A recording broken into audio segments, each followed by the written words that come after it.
Salut à tous, bonjour à tout le monde. On est en live donc pour ce live Summer Live numéro 5 avec sur les investisseurs 4.0 où on va parler d'un thème aujourd'hui qui est très intéressant aussi et qui diversifie un peu de tout ce qu'on a déjà parlé, qui est la bourse, un peu de crypto également, avec un invité de marque qu'on a déjà reçu sur le podcast auparavant. Et l'idée du live, en fait, c'est de faire un petit peu d'interaction avec les personnes qui écoutent le podcast et en fait qui puissent en fait se faire un peu poser des questions en live. On récolté ici quelques questions, vraiment pour t'approcher vraiment le plus de l'invité, du thème, sur des thèmes un peu précis, ou parfois quand on entend un podcast on a envie d'aller un petit peu plus loin et en fait on voudrait justement pouvoir décortiquer les choses. Donc c'est vraiment le but de ce live. Donc je suis très content de pouvoir en fait recevoir à nouveau Nicolas Chéron qui va nous rejoindre dans 2 minutes pour parler de bourse et de crypto. Je t'explique juste quand même, n'hésite pas à poser tes questions. Alors il y a pas mal de plateformes sur lesquelles on est en live actuellement. Donc on est sur YouTube, on est sur LinkedIn, on est sur Twitter principalement et sur Facebook également. Tout est centralisé, donc n'hésite pas à poser tes questions en live et nous on en a quelques-unes. Et sans plus attendre, je vais faire apparaître comme par magie Nicolas sur cet écran, qui devrait être là maintenant auprès de vous. Est-ce que Nicolas, tu me vois à côté de toi sur l'image? Bonjour Paco, bonjour à tous. Je vois you are in the broadcast. Bon, Donc je, bah, je suppose que je suis là, j'espère. c'est assez explicite quoi. A priori, c'est bon quoi. Tu veux que j'aille sur ta chaîne YouTube pour vérifier? Ouais, je vais faire de même. Je regarde si on est bien. Ah, c'est bon, je me vois dedans. Ok. Ouais, normalement on est aussi sur Twitter, juste pour que tu saches, on devrait aussi être sur Twitter. Ouais, je me vois sur Twitter et sur LinkedIn également en fait. On a un petit groupe aussi qui s'appelle Investisseur 4.0 podcast, et puis je l'ai mis aussi sur mon profil LinkedIn. Et bah super, On, Nicolas, on fait des merci beaucoup. choses avec la nouvelle technologie. Ouais, ouais, ouais. Et j'ai profité du coup qu'on soit voilà d'un 9 août, comme tu l'as bien remarqué, pour lancer ce genre de publication. Donc en me disant quand même que si on se plante, on sera pas trop mal. Super, Nicolas, merci beaucoup d'être là, c'est vraiment cool. De passer un petit peu de temps avec nous pour peut-être aller un peu plus loin sur les thèmes dont on avait parlé. On s'était vu la dernière fois il y a un an, du coup, c'était en septembre 2021. Dans un autre contexte, d'autres aventures, hein, un autre scénario en fait. Et je voulais peut-être commencer du coup cet entretien en te demandant si on peut peut-être faire une sorte de mise à jour de ce qui s'est passé depuis. Peut-être pas forcément énormément non plus, mais de ce qui s'est passé peut-être euh, d'un point de vue sur la bourse en fait, d'un point de vue voilà macro, etc. Ce qui s'est passé, où est-ce qu'on était, où est-ce qu'on est aujourd'hui, et puis surtout les perspectives. Et puis peut-être dans un deuxième plan aussi un peu plus pratico-pratique sur qu'est-ce qui s'est passé pour l'investisseur boursier. Est-ce qu'il y a des choses sur lesquelles il est plus il a plus d'accès, voilà, qui peut améliorer son quotidien en fait. Alors, écoute, on va refaire un petit peu le film. 2020, donc on connaît une crise historique, une récession très rapide avec le Covid qui vient fermer la planète économique. Euh, En 2020 et 2021, en fait, on a connu un interventionnisme historique de la part des États et des banques centrales. Pour te donner quelques ordres de grandeur, quand il a fallu sauver les banques en 2008, alors qu'on parlait de la crise des subprimes, une crise systémique qui pouvait mettre à mal l'ensemble du système, on a fini par sortir 2000 milliards pour pouvoir sauver la donne. En 2020-21, ce ne sont pas 2000, ni 4000, ni 8000, ni 12 000, mais près de 15 000 milliards de dollars qui ont été déversés par l'ensemble des banques centrales de la planète, en Chine, au Japon, en Europe, aux États-Unis, et également par les États, en Europe et en France spécifiquement parce qu'on a payé des gens à rester chez eux et qu'on a compensé justement la dégradation du marché de l'emploi pendant le Covid. Et puis aux États-Unis par l'envoi de chèques à la population. À ce moment-là, ce qui s'est passé sur les marchés, c'est que on est passé de l'effet Covid où tout était fermé, où tous les chiffres ont ralenti, on s'est retrouvé dans une récession rapide et très puissante. On s'est retrouvé par la suite à une reprise historique. C'est-à-dire qu'on n'a pas fait que remettre la locomotive, le train sur les rails. On a mis beaucoup de bois dedans et on y a même ajouté de la nitroglycérine, ce qui fait que le train s'est mis à partir au-dessus des rails, à aller très vite, très fort. En 2021, on a connu des chiffres de croissance absolument historiques sur toutes les zones économiques. On a connu donc une hausse des marchés en 2020-21 qui était aussi une hausse historique puisqu'on a eu le Nasdaq qui a, je crois, entre son point bas et son point haut, je vais vérifier, mais gagné un pourcentage absolument fou. Hop, je regarde un petit graphique. Hop, point bas du Covid, 148% de hausse.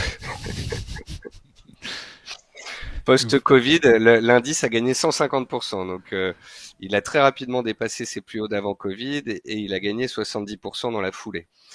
Donc, on va dire qu'économiquement et boursièrement parlant, on est allé un peu haut, un peu vite, un peu fort. Et que cela a engendré des déstructurations dans les prix, de l'euphorie de la part de l'ensemble des particuliers qui venaient de rentrer en bourse et qui se sont dit waouh, la bourse ça fait que monter, je peux acheter des actions du Nasdaq, je peux acheter du CAC, je peux acheter des cryptos, il y a tout qui monte, c'est la fête.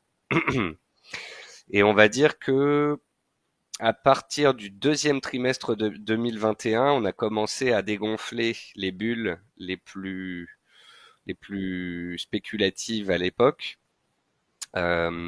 notamment les sociétés qui ne gagnaient pas d'argent aux États-Unis, les valeurs tech, non-profitable tech. Ça a dégonflé sur les techs qui ne gagnaient pas d'argent, ça a dégonflé sur les crypto-monnaies, ça a dégonflé sur les small caps aussi qui avaient bien profité. Et on a commencé à dégonfler progressivement le marché de ces poches spéculatives jusqu'à la fin de l'année 2021. Début 2022, on va dire qu'il y a beaucoup de pans du marché qui avaient déjà commencé à corriger, mais que les principaux indices, eux, étaient toujours sur leur plus haut historique. Et là, les opérateurs ont commencé à ouvrir les yeux et à se dire, oui, mais attends, là, les indices sont très hauts, la macroéconomie jusqu'ici va très bien, les banques centrales vont être donc moins à même de continuer de nous aider et d'injecter de l'argent magique et de faire en sorte que tout monte dans le meilleur des mondes, le paradis de l'investisseur.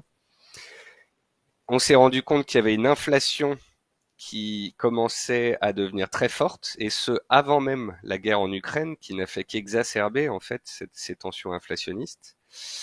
Euh, on a trop distribué d'argent, on a trop, comme je te dis, fait tourner la planche à billets, le système trop rapidement. Ça a engendré donc une hausse de l'inflation. Et là, les opérateurs se sont dit, hausse de l'inflation, si elle est forte, les banques centrales vont devoir arrêter de soutenir les marchés, voire même se retirer progressivement des marchés, monter les taux d'intérêt et réduire les bilans qu'ils avaient fait gonfler des milliers de milliards dont je te parlais au début. Et là, les opérateurs se sont dit, ah, le marché devrait corriger cette année, et c'est ça qui se passait en janvier, en février, jusqu'à ce que la guerre éclate. La guerre en Ukraine éclate, ça engendre 10 à 15% de baisse supplémentaire sur la plupart des indices. Puis le marché a commencé à se faire à cette situation de guerre et de tension sur les prix.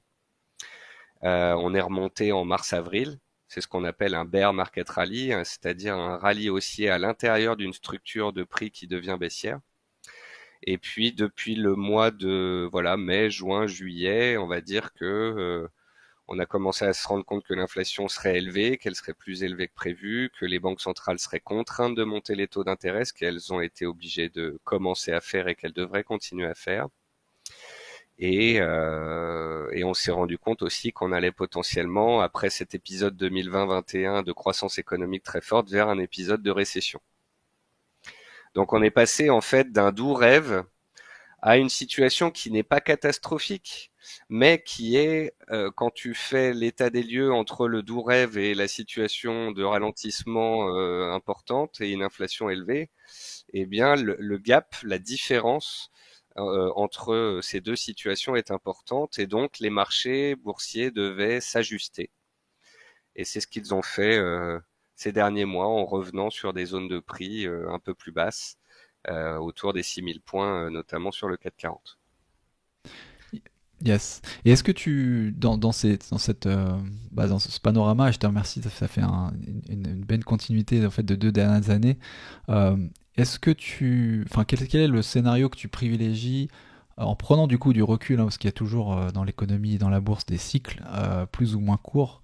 Le cycle de 2008, c'était les banques qui avaient, après les États également, et puis la planche à billets, c'était un petit peu, avait tourné, mais c'est évident que c'est un truc un peu, qui n'est pas une solution pérenne, si tu veux. Là, cette solution-là, elle a été activée à fond jusqu'à ce qu'on arrive aujourd'hui où il y a des difficultés de penser que ça peut encore continuer.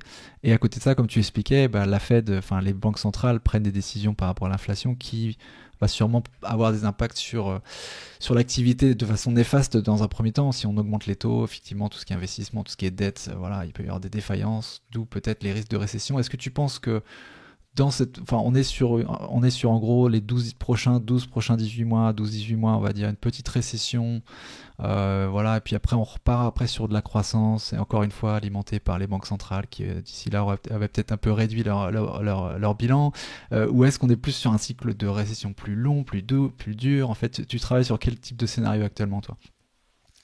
Alors, depuis le début de l'année 2022, parce que mes clients sont principalement sur le marché français, et alors même que la guerre n'avait pas encore éclaté, le scénario que j'avais présenté pour 2022 était un canal horizontal de consolidation au mieux, une crise au pire. Donc, pas de scénario particulièrement haussier. Pour moi, c'était inconcevable quand je regardais le cycle, les banques centrales qui ne sont plus là et les chiffres économiques qui ralentissent. Et donc, j'envisageais qu'on fasse une année erratique où, en fait, lorsque le marché perdrait 20-25% pour une crainte X ou Y, que ce soit une guerre, l'inflation ou une récession, il faille acheter. Et où lorsque l'on regagne 20-25% à la hausse, il faut savoir prendre des bénéfices et sortir. Mais attention, là je te parle de l'investisseur qui souhaite être un investisseur agile, alors que je sais que toi tu as beaucoup de tes auditeurs qui font de l'immobilier ou d'autres choses, du private equity, etc., et qui sont plutôt des investisseurs long terme un peu plus passifs. Et donc, si tu veux, pour moi, l'investisseur long terme passif, il voit ces périodes de latéralisation ou ces périodes de correction boursière de la même façon. Pour lui, c'est l'opportunité de continuer d'accumuler, en fait. Que ce soit des actions, que ce soit des métaux, que ce soit des cryptos. Ces périodes de correction historique, qu'elles soient profondes ou non, ça, en fait, c'est le jeu de l'analyste qui essaye d'affiner son scénario, mais euh, pour l'investisseur de moyen long terme, en fait, c'est des périodes où on va pouvoir continuer d'accumuler. Sur les cryptos, on a perdu 75%. Le Bitcoin est revenu autour des 20 000. Il pourrait peut-être revenir en dessous. Pour ceux qui croient dans les cryptos à échéance long terme, 5-10 ans, c'est une opportunité de rentrer. Si on va vers une récession plus profonde que prévu par les banques centrales qui nous ont montré qu'elles étaient plutôt pas très bonnes en termes de prévision, il se pourrait que les indices reperdent 15 à 20% et reviennent tester leur plus bas, voire même se faire une frayeur en dessous dans les 6-9 mois qui viennent. Auquel cas, pour moi, ça ne veut pas dire que c'est la fin du monde, qu'il faut tout sortir des marchés. Au contraire, qu'on va pouvoir continuer d'accumuler. De la même manière que l'or qui passe de pratiquement 2000 $ à 1700 $, c'est une opportunité d'en acheter. Et lorsque j'ai vu l'argent il y a quelques semaines sous les 20 $, c'était aussi pour moi une opportunité d'en acheter. Donc tout dépend si on Ouais. est un investisseur moyen terme qui tente d'être agile dans ce monde de choc et qui va rentrer bas, ressortir un peu, rentrer bas, ressortir un peu, ou si on a un investisseur long terme passif qui va tout simplement ne pas se poser la question et continuer d'accumuler, les crises étant le meilleur moyen d'accumuler des achats à des prix plus intéressants. Ouais, ouais. Et petite parenthèse là-dessus, sur toi, du coup, au début 2022, quand tu voyais ce scénario se profiler, tu disais que tu t'y préparais quand même. Ouais. Ça représentait du coup, en termes de liquidité que tu as mis à disposition pour choper ces opportunités à l'époque, c'était de quel ordre en fait, enfin, en pourcentage de ton portefeuille, juste pour te donner une idée, si tu étais en mode vraiment, on va y aller à fond, on est liquide à 80%, ou c'est plutôt, bon, on se laisse une petite poche de 30 et on voit quoi. Euh, je sais pas si moi je suis un bon exemple. Parce que, comme je te l'avais peut-être un peu expliqué dans l'émission précédente, je parle beaucoup de bourse, je préconise beaucoup de faire de bourse, mais je ne peux pas faire que ça. Parce que tu imagines bien que si mon métier dépendait de la bourse et que l'ensemble de mes avoirs dépendait de la bourse, en cas de crise, c'est mon métier qui va moins bien, mes partenaires aussi, et l'ensemble de mes positions qui vont moins bien. Euh, En plus de ça, pour aller un peu plus dans les détails et que tes auditeurs comprennent la chose, c'est que fin 2021, début 2022, j'ai décidé que l'année prochaine, en 2023, je déménagerai pour habiter à l'île de la Réunion avec ma femme qui va être mutée là-bas. Donc en fait, fin 2021, début 2022, j'avais pas mal allégé mes positions sur le marché action. J'avais plus de crypto. Et j'ai acheté début 2022 de l'or pour me prémunir soit d'une inflation forte, soit d'une crise sur les marchés, et aussi parce que j'avais envie de me diversifier dans quelque chose d'un peu plus défensif. Après, j'aurais pu ne pas bouger, mais quand tu es analyste boursier que le marché perd 20%, d'un coup tu te dis oh là là là là, qu'est-ce qui se passe? Et donc un petit peu aussi pour montrer l'exemple à mes lecteurs, quand il y a eu la guerre en Ukraine, en fait, moi j'ai acheté, je suis passé à 100% à l'achat sur les marchés. Quand on est remonté au mois de mars à 6800 points sur le CAC 40, j'ai dit voilà, on vient de rebondir de pratiquement 20%. Pour moi, c'est un point de sortie. Il faut profiter de ça pour alléger grandement les positions, couvrir les portefeuilles, etc. Lorsqu'on est revenu au mois de juin à 5800 points, donc sur le bas de mon canal horizontal, toujours selon mon scénario de 2022, j'ai refait des achats. Et alors qu'on vient de regagner à peu près 13% sur le CAC 40, j'ai coupé une partie de ces achats, sécurisé une partie des autres. Je redeviens plus liquide sur les marchés, aussi parce que c'est l'été, aussi parce que j'ai des vacances à venir, aussi parce que je voudrais faire une pause complète sur les marchés en septembre-octobre. Donc tu vois, j'ai d'autres paramètres personnels qui viennent modifier tout cela. Euh, mais voilà, on va dire que j'ai en fait mis à profit le scénario que j'envisageais, et j'ai comme tout le monde souffert sur certains pans de mon portefeuille, réussi à faire des gains sur l'autre, et on va dire que je rends une partie de mes gains de l'année dernière qui était une année exceptionnelle, mais que sur les 2 dernières années, si on regarde 1 an et demi, 2 ans, je suis pas mécontent. Le Covid est passé, une guerre et une récession sont passées ou en cours, et je me dis voilà, il n'y a pas. J'ai réussi à me diversifier, j'ai réussi à garder une poche de cash, j'ai quelques actions de moyen long terme, un peu d'or, et pour tout ce qui est vraiment me remettre plus sur le marché action ou peut-être même remettre des cryptos en portefeuille, j'attendrai de laisser passer les 6 9 mois qui viennent, qui je pense vont être un petit peu chahutés. Voilà. Ouais, d'accord. Ouais, donc quand tu prends des mouvements, enfin des positions, c'est assez clair. C'est un petit peu tout ou rien, enfin très liquide ou très peu liquide en fait. Ouais, Mais sur des espaces de temps courts, quoi. de quelques semaines, ouais, quelques semaines. Et Ça, c'est parce que je suis analyste boursier, je suis devant le marché en permanence. Voilà. Oui, oui, oui. Mais sinon pour moi, encore une fois, c'est des choses que je ressens après avoir discuté avec énormément de clients. Mais pour moi, il faut un peu de crypto, un peu plus de métaux et le reste en action. Donc, je te donne un exemple. Un ami qui me dirait, voilà, je veux faire un peu de tout, qu'est-ce que je fais? Je lui dis, bah, sur un portefeuille de 100%, tu peux mettre entre 5 et 15% en fonction de si tu es fan ou pas fan des cryptos, entre 15 et 30% sur les métaux en fonction de si tu es fan ou pas fan des métaux.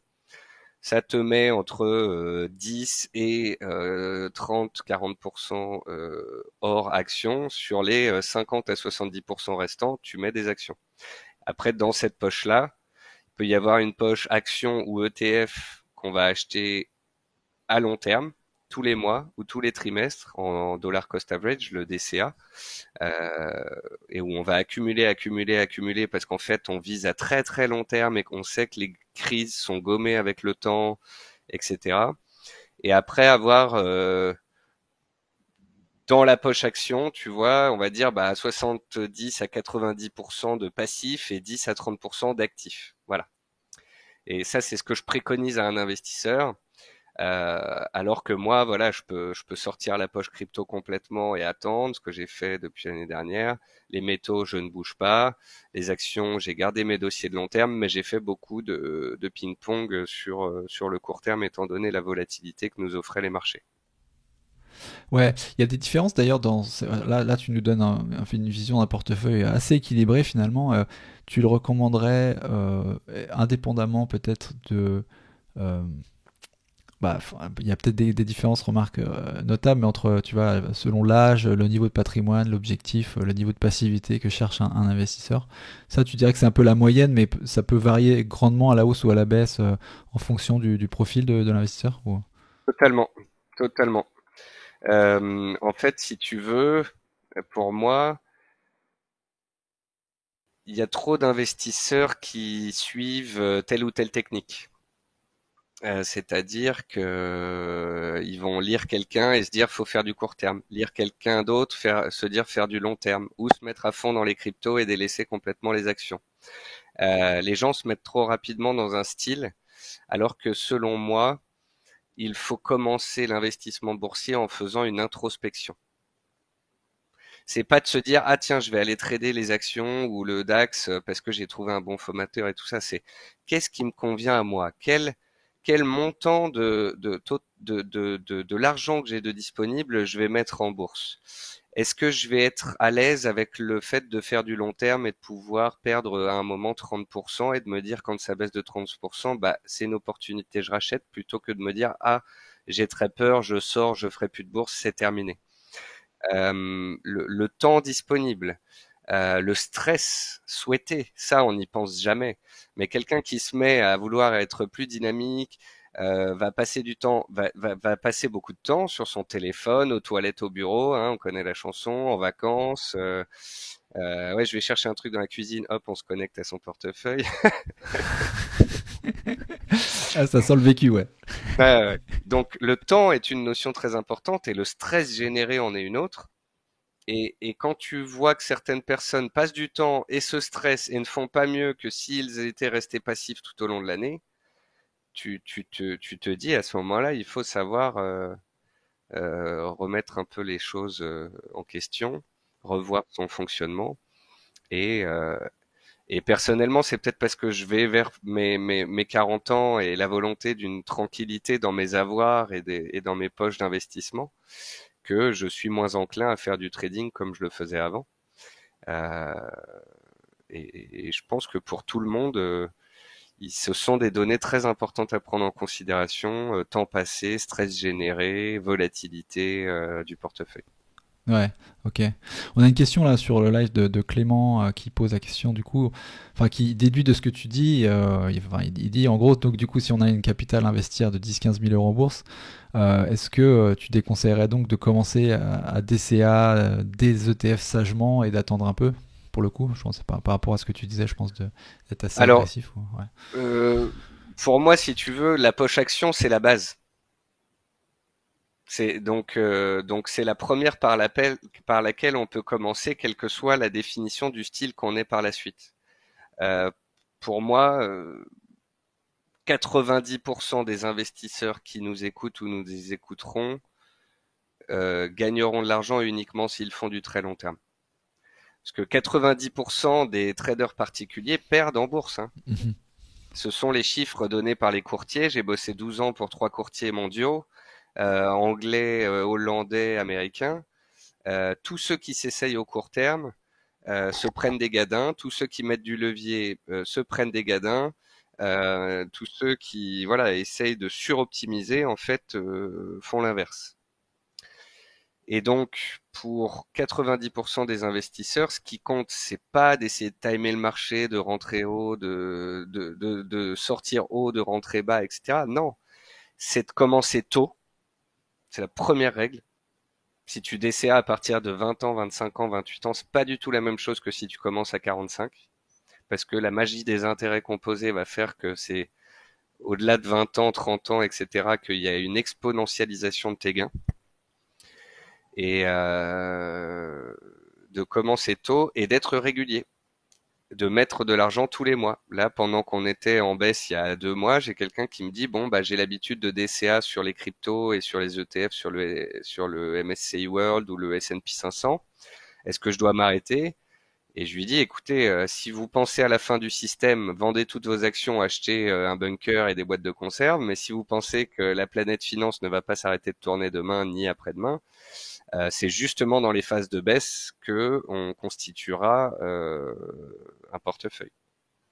Donc on peut commencer à acheter en DCA sur ETF une partie de son capital tout en commençant à faire de la recherche sur tous les styles qui existent, sur toutes les classes d'actifs qui existent et de ensuite faire cette introspection et d'en définir un plan complet.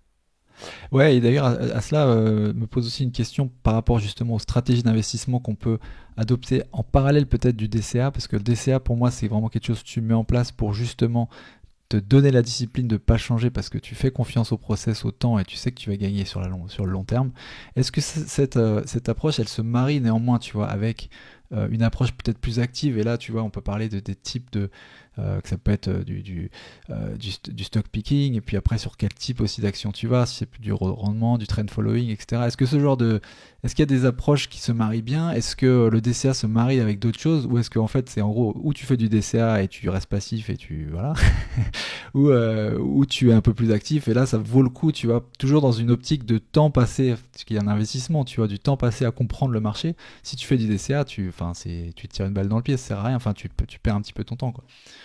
Euh, En fait, je pense que la poche trading, si on fait partie des rares 5% des gens qui surperforment sur le long terme, on va la grossir au fur et à mesure parce qu'on va se rendre compte que on a une meilleure allocation de son capital en mettant son capital sur la partie trading et en faisant des gains. Mais pour la majorité des investisseurs, et j'ai discuté avec quelques milliers d'investisseurs ces 15 dernières années, pour moi, la poche trading, c'est la poche qui permet d'avoir l'adrénaline. En fait, tu vas acheter des cryptos, acheter des métaux, acheter des actions, tout ça, ça va faire entre 70 et 100% de ton portefeuille. Et c'est la partie de 5, 10, 15%, 20% aller de ton capital où tu vas faire du trading qui va te permettre de répondre à tes pulsions, qui sont d'ailleurs bien plus présentes chez les hommes que les femmes. Les femmes, tu vois, c'est connu, achètent beaucoup plus à long terme, c'est des achats beaucoup plus réfléchis, les tiennent beaucoup plus longtemps. Les hommes se mettent devant une plateforme de trading, ils voient qu'il y a des actions qui prennent 5, 10, 15%, ils voient que les biotech, elles frétillent, ils se disent, wow, wow, wow, qu'est-ce que j'achète? Qu'est-ce que j'achète?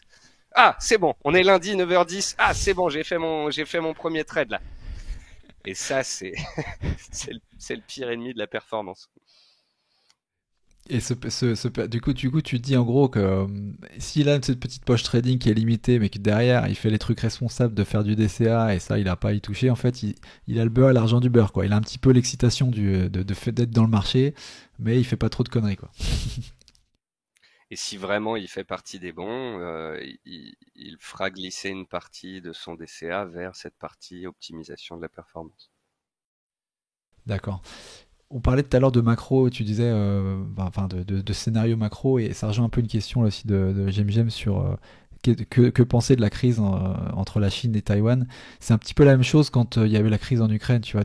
Quand il y a des gros comme ça, des gros chocs un peu macro, on se, on se dit forcément il y a des coups à faire, mais est-ce que c'est est-ce que tu t'y aventurerais quand même sur ce type Est-ce qu'il y a des choses peut-être qui sont immuables dans une crise qui font que bon bah là tu réfléchis pas, c'est le moment t'achètes, c'est le moment tu vends, ou là ça va forcément être un moment pour acheter, ça va forcément être un moment pour vendre, ou est-ce que finalement vaut mieux peut-être pas y toucher, c'est tellement une poudrière que c'est trop complexe quoi en fait. Encore une fois, quand tu as vécu comme moi la crise de l'an 2000, la crise de 2008 et le Covid en 2020, que tu sais mettre des stops, du levier, etc., que tu sais trader à contre-tendance, tu peux te frotter à certains événements.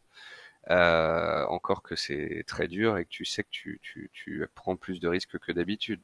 Pour le kidam, monsieur et madame tout le monde, à part attendre justement qu'à cause de cette crise on perde 25% et là se dire bon bah je vais pouvoir commencer à faire mes courses, je ne vois pas d'autre façon de mettre cela vraiment à profit.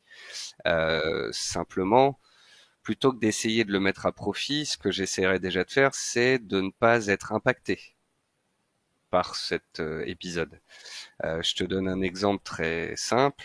Euh, je ne détiens et ne détiendrai jamais aucune action chinoise, et notamment les actions chinoises cotées sur le Nasdaq. Parce que nous avons eu, avec l'épisode guerre en Ukraine, la radiation de toutes les valeurs russes de tous les ETF et des banques et des bourses internationales. Donc si demain la Chine envahit Taïwan, les actions chinoises cotées au Nasdaq vont se faire plier en quatre, si ce n'est totalement délistées. Et Donc là, plutôt que ouais. d'essayer d'en profiter, Mhm. je me dirais, avec tout ce qui se passe actuellement, la probabilité qu'il se passe à Taïwan augmente. Donc pour ne pas me faire éclater, je vais éviter d'avoir des actions chinoises. Ouais, ok. Ouais, tu évites, tu sens quand ça sent un peu le roussi, tu préfères te dégager, quoi. Plutôt que d'essayer d'analyser un truc qui est tellement explosif que ça peut te péter à la gueule, quoi, finalement. Ouais, bah ouais. Euh, ok, non, c'est assez intéressant. Et sur il y a une question aussi sur l'indice que tu utilises, toi, pour analyser l'état du marché. Est-ce qu'il y a une différence pour toi entre l'SP 500, Nasdaq, le Dow, etc. Et dans quelle mesure tu as des divergences aussi? Et là, je pense que la question c'est plus est-ce qu'il y a des arbitrages possibles? Tu vois, si tu vois il y a une décorrélation dans certains moments entre les indices, est-ce que c'est un truc qui veut dire qu'on peut jouer quelque chose là-dessus ou... Début d'année, jusqu'au début de l'année, le Nasdaq surperformait, puis il s'est mis à sous-performer. Dans le rebond récent, il resurperformait par période. Donc, à moins d'être assez chaud pour sauter du coq à l'âne, vouloir mettre à profit ces changements de corrélation qui ont changé tous les 3 mois m'apparaît complexe. De la même manière que essayer de sauter des valeurs croissantes sur les valeurs value pour revenir ensuite sur la croissance, etc., m'apparaît aussi complexe. Avoir les deux et profiter de la performance moyenne de l'ensemble des deux groupes me paraît plus indiqué. Euh, Après, tu vois, pour te donner un exemple sur les dernières semaines, pour moi, à l'heure actuelle, on est dans ce qu'on appelle l'œil du cyclone, c'est-à-dire qu'on a eu une première salve baissière jusque l'été, et cet été, on a un rebond de 15% sur les marchés. Pour moi, cette période de rebond, c'est un leurre, c'est un rebond technique dans une dynamique baissière, c'est ce qu'on appelle un bear market rally.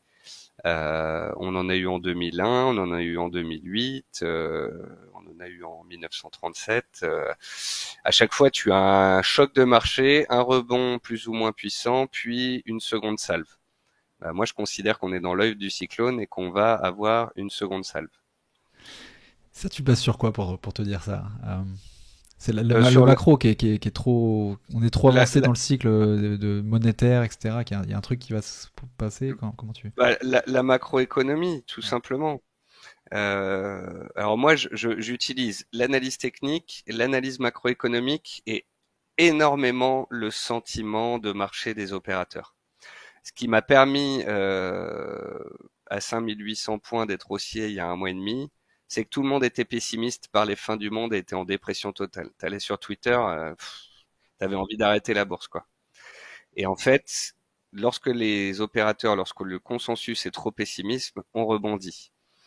Là, on est en train de nous dire qu'il n'y a pas de récession.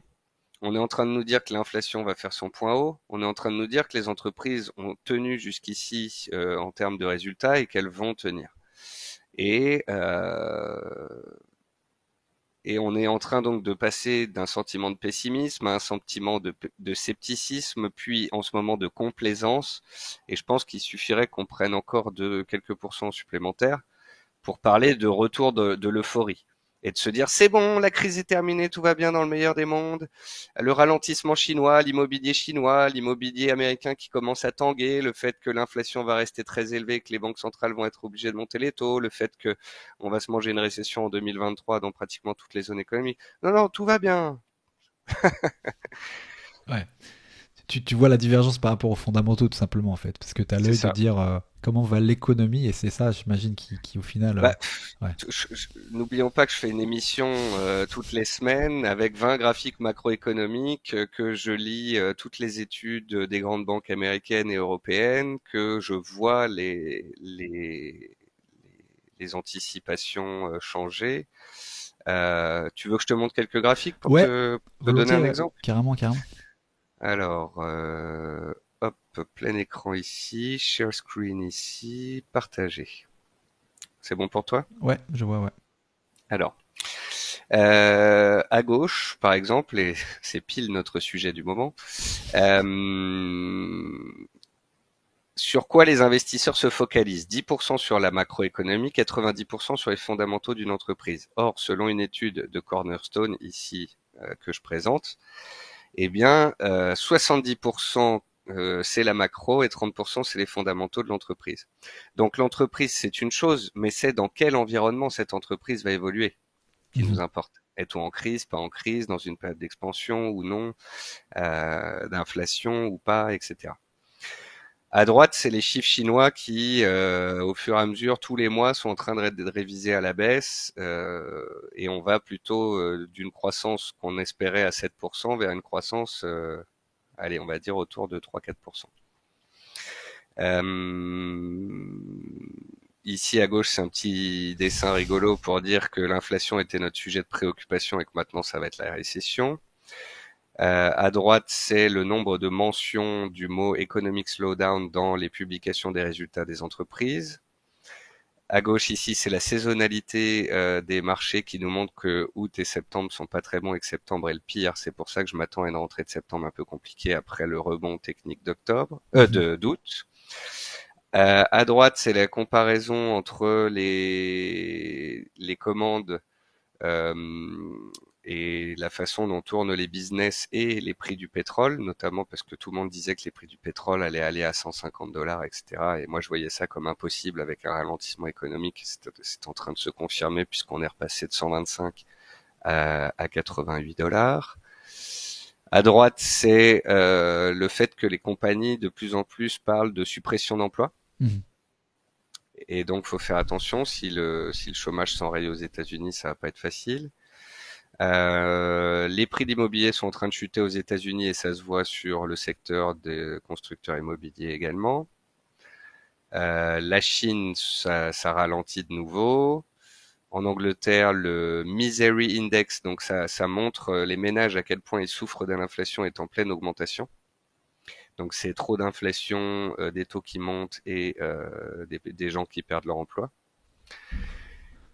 À gauche ici, c'est les indices de surprise économique et de révision à la baisse des résultats.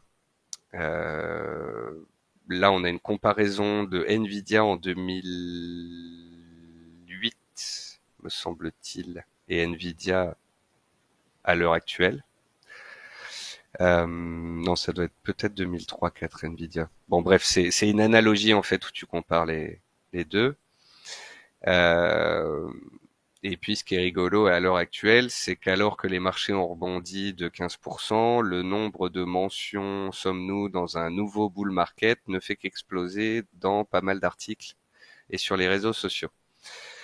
Donc voilà, j'essaye d'analyser en fait les flux des banques centrales, les cycles macroéconomiques et de superposer tout ça avec le sentiment des opérateurs qui, parce que j'ai beaucoup de clients particuliers et que je passe ma journée sur les réseaux sociaux à lire toutes sortes de spécialistes haussiers et baissiers, eh bien tout cela m'aide à définir si on est ultra pessimisme, auquel cas j'achète, ou trop euphorique, auquel cas je sors du marché.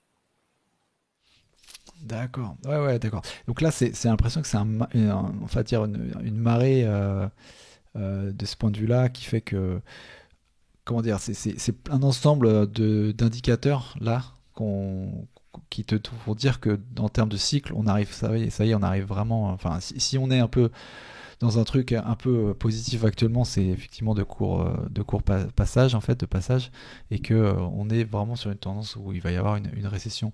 Ça t'indique pas forcément tu vois, des dossiers qui pourraient être intéressants ou des secteurs qui pourraient tirer leur épingle du jeu. Ça te donne juste, et là on parle vraiment de gestion, enfin, du point de vue vraiment indiciel et macro, une tendance que, voilà, attention, là on arrive sur il y a la marée quoi. Après, du coup, tous les dossiers vont forcément se retrouver un petit peu impactés par ça, C'est même les ça, plus bons quoi. Ouais. tu peux pas dire j'achète du défensif, ça baissera moins que le reste, c'est pas forcément intéressant. Euh, Il y en a qui font ça, hein, qui sautent d'un secteur à l'autre. Alors on a pu le faire pendant la guerre, oui, hop, il y a une guerre qui explose, on achète l'armement. Voilà, il y a le pétrole qui explose, on joue les pétrolières.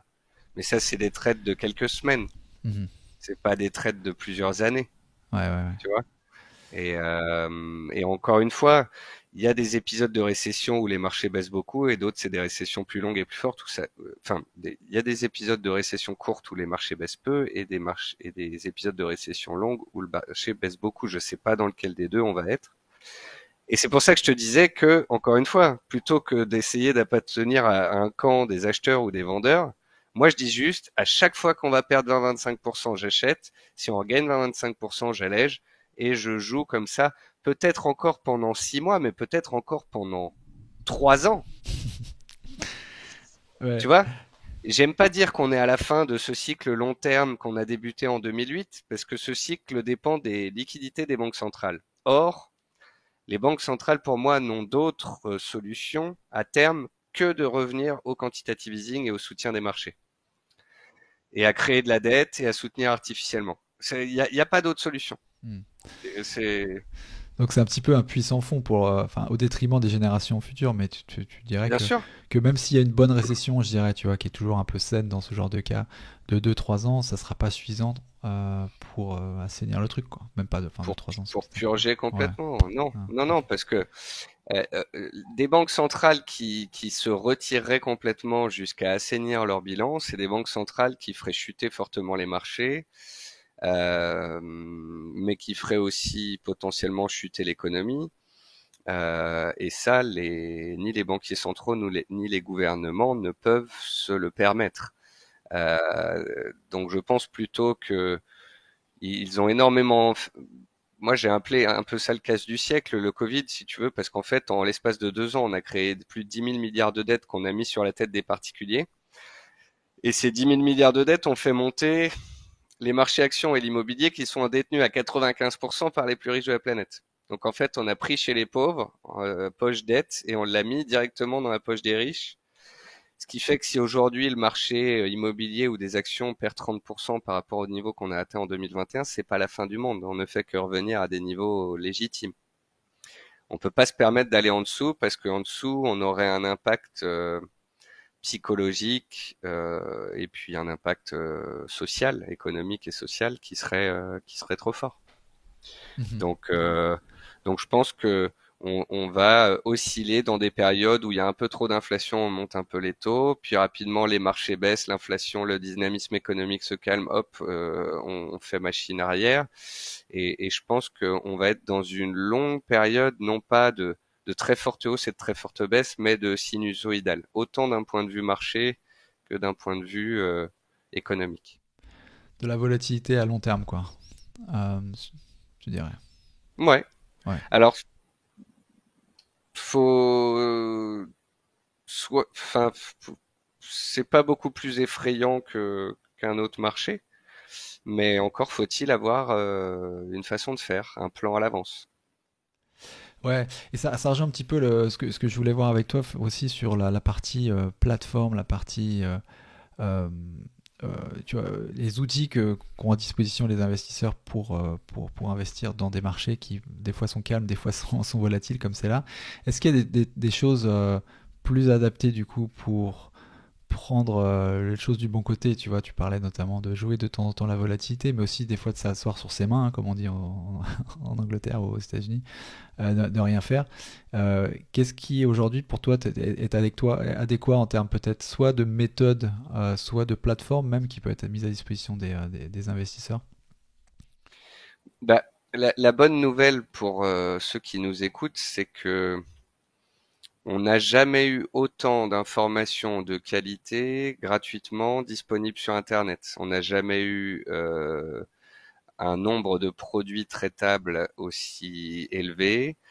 On n'a jamais eu autant de facilité à ouvrir des comptes. On n'a jamais eu autant de facilité à intervenir sur l'or, le Bitcoin et une action sur un même courtier ou sur deux. Les frais de bourse n'ont jamais été aussi peu élevés. Euh, Moi, je travaille pour le site internet Zone Bourse, qui est pour moi la référence en termes de d'information boursière. Et, euh, et tant que tu ne regardes pas un certain nombre de pages par jour et que tu n'as pas besoin de passer en payant, tu peux le lire en gratuit. Ça veut dire que tu peux lire un point quotidien le matin d'Anthony Bondin, qui est un super journaliste qui cadre exactement ce à quoi les marchés accordent de l'importance. Tu peux lire des belles analyses. Tu peux voir mes vidéos hebdomadaires, certains podcasts comme le tien. Euh, le tout étant de réussir au bout d'un moment de faire son tri. Si tu te dis je suis un investisseur moyen long terme, bah t'arrêtes un peu d'aller sur Twitter au quotidien, ça te donnera un peu moins envie de sortir, rentrer, suivre un tel, etc. Il faut que tu ajustes en fait ton canal d'information, le type de podcast que tu regardes, à ton style. Ok, tu veux trader? Allez, va faire des tours sur des forums, va creuser, trouver un peu d'infos, appartiens à des groupes WhatsApp, fais du court terme, connecte-toi à Twitter, etc. Tu veux faire du long terme peinard?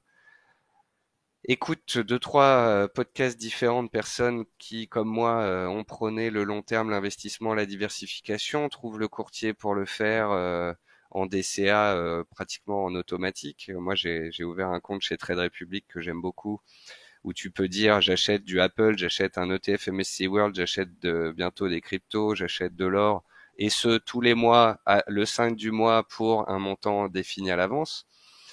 Et t'as plus besoin de scotcher devant l'ordinateur derrière. Il y a aussi des groupes Reddit en anglais sur tout ce qui est méthode long terme, notamment la méthode Bogle. La méthode Bogle, c'est de dire, un peu comme Warren Buffett qui dit, bah, en fait, pour 99% des investisseurs, c'est très intéressant la bourse, hein, de lire des choses, de faire, de s'intéresser, etc. Mais en fait, vous n'avez qu'une chose à faire, les gars. C'est acheter un ETF sur le S&P 500 tous les mois pendant toute votre vie, vous ferez mieux que 99% des gens. Sur les plateformes, d'ailleurs, il y avait une question. Il y a peut-être, tu parles souvent de Trade Republic. Tu as un avis sur les autres scalables, Trading de 212 ou autres en termes de frais, notamment, je crois qu'il y avait une question, parce que savoir s'ils sont bien placés, Trade Republic, pour ça aussi. Écoute, j'avais creusé un petit peu le sujet. Euh, T'avais une personne qui t'avait demandé plusieurs plateformes d'investissement programmées existent sans frais, hors spread, rémunération de l'ETF, parmi Scalable, Trade Republic, Trading 212. Quelle serait selon toi la meilleure plateforme? Alors, moi, je suis déjà client de Trade Republic et je connais bien le PDG qui est mon ancien patron, donc j'adore cette société. Mais quels sont, selon moi aussi, les avantages? C'est que déjà, quand tu compares Trade Republic avec Trading 212 et Scalable, Trade Republic a fait la plus grosse levée de fonds d'Europe en termes d'argent levé auprès de sociétés en private equity. Elle est la plus grosse aussi en termes d'actifs détenus. Ils travaillent avec la bourse allemande qui est très à cheval. Ils sont mieux capitalisés que les deux autres. Chez Trade Republic, tu fais des vrais ETF et des actions et des vraies fractions d'actions. Donc ça veut dire que si Trade Republic fait faillite, tu peux récupérer tout ça. C'est pas vraiment le cas chez les autres. Attention aussi aux frais cachés parfois, tu vois, quand tu achètes des actions américaines ou des ETF en dollars, chez Trade Republic, c'est pas cher. Chez les autres, il y a des commissions. Euh, il y a les frais de gestion aussi sur les portefeuilles supérieurs à un certain montant. Chez Trading 212 ou chez Bucks, tu as ça. Et puis chez Trade Republic, tu as les actions, les ETF, tu auras bientôt les cryptos et je l'espère le PEA début 2023. Donc moi, en tous les cas, à titre personnel, et ma femme va faire la même chose, on aura à terme un compte titre et un PEA chez Trade Republic où on achètera tous les deux tous les mois des actions, des cryptos et des métaux. D'ailleurs, tu avais quelqu'un qui avait demandé si j'avais continué à te faire du DCA, etc. Dans les questions avant l'émission. Et en fait, non, mais c'est ce que j'ai expliqué tout à l'heure. Début 2022, j'ai compris que j'allais arrêter fin 2022 de bosser en France. J'ai compris que j'allais déménager début 2023. J'avais envie de... J'ai vendu des parts de sociétés dans lesquelles j'avais des participations depuis presque 10 ans. J'ai voulu assainir le portefeuille, couper toutes les parties spéculatives et j'ai voulu me tranquilliser l'esprit puisque je savais qu'à la fin de l'été, j'arrêterais de bosser. Et donc, je n'aurais plus de revenus pendant quelques mois. Tu vois? Ouais, ouais, ouais. Euh, donc, Donc ouais, les choses de la vie sont venues au milieu, un voilà. petit peu comme un grain de C'est sable, et ouais, ça pas. Ouais. c'est venu changer la donne. Après, une fois installé à La Réunion, ma femme qui travaille là-bas, moi également, on reprendra des investissements réguliers, multi-actifs, comme on l'a toujours fait jusqu'ici. Ouais. Ouais, ouais, non, c'est logique. Je voulais t'emmener sur le terrain de la crypto également, voir si toi, les investissements crypto, elles faisaient partie, elles faisaient partie en fait de ton, enfin, comment elles cohabitaient en fait dans tes investissements en bourse. Tu vois, si tu as une répartition particulière que tu donnes aux cryptos. Et je crois qu'il y avait une question aussi sur est-ce que tu prends juste du BTC ou si tu vas un peu plus loin dans les projets. J'avais compris d'ailleurs j'avais compris que là où tu avais un peu une valeur ajoutée ou du moins, on va dire, un peu d'avance par rapport à d'autres investisseurs, c'est que la crypto, c'est un petit peu un microcosme de la bourse en termes de psychologie de marché. Et quand tu domines ça sur la bourse, tu peux l'appliquer sur la crypto. Et du coup, ça pouvait te donner un peu Bah, d'avance par rapport aux autres. tu vois, on disait qu'il y a la partie analyse technique, psychologie, et la partie macro, et la partie fondamentaux des sociétés quand tu fais de la bourse. Euh, le problème, c'est que la partie macro, c'est la régulation sur les cryptos, et c'est impossible à définir. Et la partie fondamentaux, elle est très faible, parce que pour l'instant, tout est dans la croyance. Les gens qui travaillent dans la crypto et dans le microcosme des cryptos aujourd'hui pensent qu'il serait légitime qu'à l'heure actuelle, ça vaille un pourcentage du PIB et que plus tard, ça fasse un pourcentage plus gros du PIB. Ils ne savent pas mesurer ce pourcentage et on est dans le domaine de la croyance. Et je te parle vraiment des mecs avec qui je vais au Surfing Bitcoin à Biarritz à la fin du mois, qui sont des pontes, dont certains des millionnaires en crypto, et eux-mêmes te disent on est dans de la croyance, on est dans du très long terme, on ne peut pas savoir combien ça va valoir et quand, mais on sait qu'on est dans quelque chose qui se construit sur le très long terme et on y croit. Euh, suivant les réseaux sociaux de près, suivant les flux aussi des banques centrales, bon bah voilà, j'ai suivi toute la hausse des cryptos jusque l'année dernière, et l'année dernière quand j'ai vu que les banques centrales allaient se retirer, que l'inflation était trop forte, et que les valeurs les plus spéculatives commençaient à lâcher, je pense que j'étais pas loin d'être un des plus baissiers les plus rapidement sur les cryptos quand ça a commencé à déballer de 70 à 50 000. Et, et, et en fait, pour ceux qui font des cryptos sur le très long terme, et ben en fait, ils sont habitués à ces baisses de 80%. Le Bitcoin a déjà perdu 3 fois entre 82 et 86,9% pour être précis ces 10 dernières années. Mhm. Donc en fait, il a des cycles. Un cycle de destruction où tous ceux qui sont en levier, les nouveaux entrants, qui essayent d'avoir raison, de timer le marché, se font plier, puis un cycle boule dans la foulée. Et on a toujours fonctionné comme ça, et peut-être qu'on continuera encore de fonctionner comme ça pendant un certain temps. Euh, ce qui a changé un peu dans les cryptos ces derniers mois, c'est qu'il devient complètement corrélé aux actions américaines, Ouais. au Nasdaq. Donc en fait, à quoi bon détenir du Bitcoin quand tu peux détenir du Nasdaq et que les deux font la même chose? À quoi bon avoir deux courtiers différents avec deux... Alors certains te diront, oui, mais non, moi je veux mes Bitcoins sur ma plateforme, ensuite je veux les retirer, les mettre dans une clé Ledger, etc. Mais ça, c'est les vrais, les purs, les maximalistes. C'est même pas 10% de l'ensemble des investisseurs qui y sont. La majeure partie des nouveaux entrants, c'est des gens qui voulaient faire de la thune rapidement, c'est des kikoulols de 15 ans, c'est des copains qui ont 25 ans, 30 ans, qui se sont dit, allez, les cryptos, ça monte tout le temps, je vais faire du beurre dessus. Et voilà. Donc, Tu, j'ai, tu j'ai penses un qu'il n'y a peu pas, il y a été. pas de vertu, tu penses qu'il n'y a pas de vertu aujourd'hui à analyser un projet qui peut être un peu plus structuré, la proposition, tu vois, le use case, qu'est-ce que ça va offrir finalement la finalité. Tu les mettrais un petit peu tous dans le même sac en disant bah c'est trop tôt de toute manière pour que ça soit quelque chose de Non, pas tangible, du on est tout. dans la croyance ou non, pas du tout. Non, pas du tout. C'est que j'ai pas le temps. C'est que pour moi, tu peux pas être expert de deux marchés.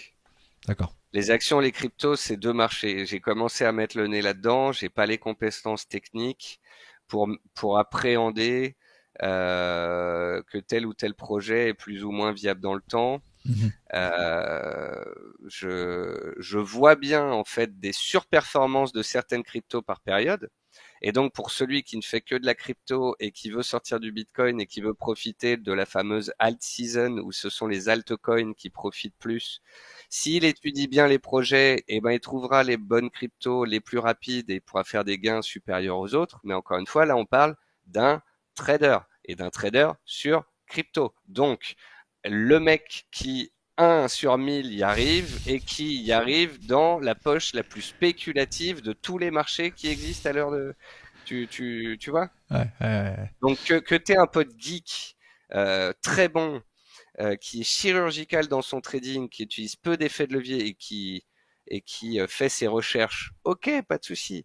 Mais il y en a tellement peu Ouais. que je préfère plutôt dire Euh, c'est la poche spéculative de votre portefeuille. Je préfère mettre du Bitcoin et de l'Ether que les autres. Mhm. N'oublions pas que 90% des altcoins ont perdu 90% en 2022. Ouais, ouais, c'est sûr. Il y a eu Donc des forts gains avant, juste avant, mais ouais. Ouais. oui, mais bon, Solana qui sur le papier était à un moment donné le projet qu'il fallait avoir, c'était fantastique, machin. Solana, elle s'est pris moins 90% du point haut au point bas. Elle est revenue exactement où elle était en 2021. Voilà, retour Mhm. caisse départ. Mais on pourrait, Alors là, certains te diront, oui, mais attends, il y en a qui sont rentrés à 3 dollars en 2020 ou en 2019. Oui, mais eux, c'est pareil. C'est les vrais. C'est pas tous les gens qui sont rentrés en 2020 post-Covid, etc. C'est ceux qui font du long terme. C'est ceux qui font des cryptos depuis longtemps. C'est ceux qui ont su prendre des gains pour revenir plus bas. ouais. Sinon, la plupart des gens, ils sont rentrés ici ou là, et ils se sont tous pris une énorme banane. Même si le projet était soi-disant mieux.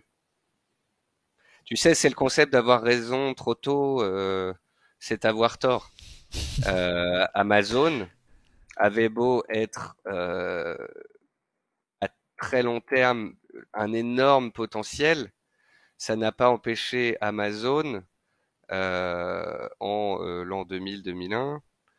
Attends, Je vais réduire ma fenêtre puisque j'ai ma barre d'en dessous. Voilà, donc entre 99 et 2001, Amazon perd 95%. Tu vois?